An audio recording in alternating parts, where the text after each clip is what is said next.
Introducing the same name as Mega Adelia Dwi Rahma, NPM 2341104.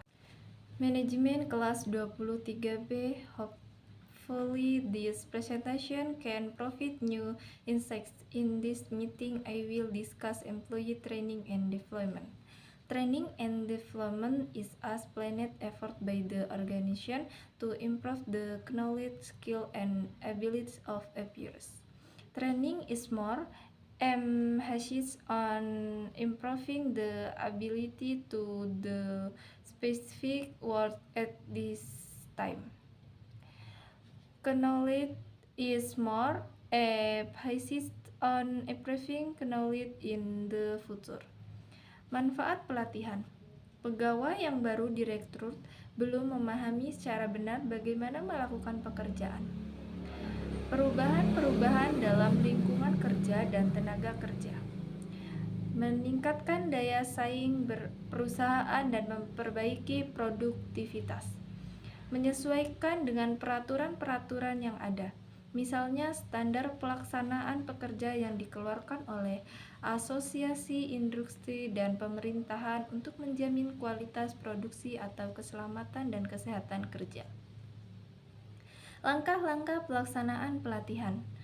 Menganalisis kebutuhan pelatihan organisasi yang sering disebut need analysis atau need assessment, menentukan sasaran dan materi program pelatihan, menentukan metode pelatihan dan prinsip-prinsip belajar yang digunakan, mengevaluasi program. Langkah-langkah pelaksanaan pelatihan atau pengembangan. Yang pertama, analisis kebutuhan. 2. Penentuan tujuan pelatihan. 3. Penentuan metode pelatihan.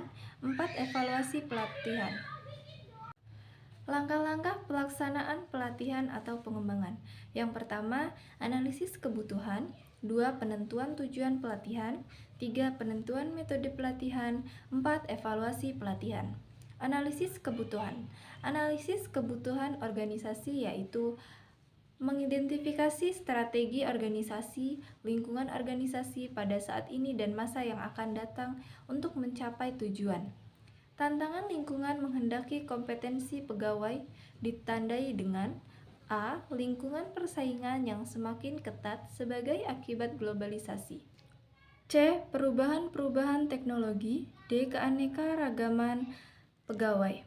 A. Analisis kebutuhan organisasi. Kompetensi dan perilaku sumber daya manusia agar dapat bersaing harus memiliki 1. Inisiatif mampu bekerja sama.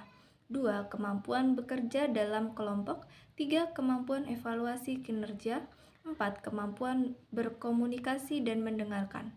5. Kemampuan menganalisis masalah. 6. Kemampuan mengambil keputusan. 7. Kemampuan mendapatkan dan memahami informasi. 8. Kemampuan untuk melakukan rencana. 9. Kemampuan multikultural.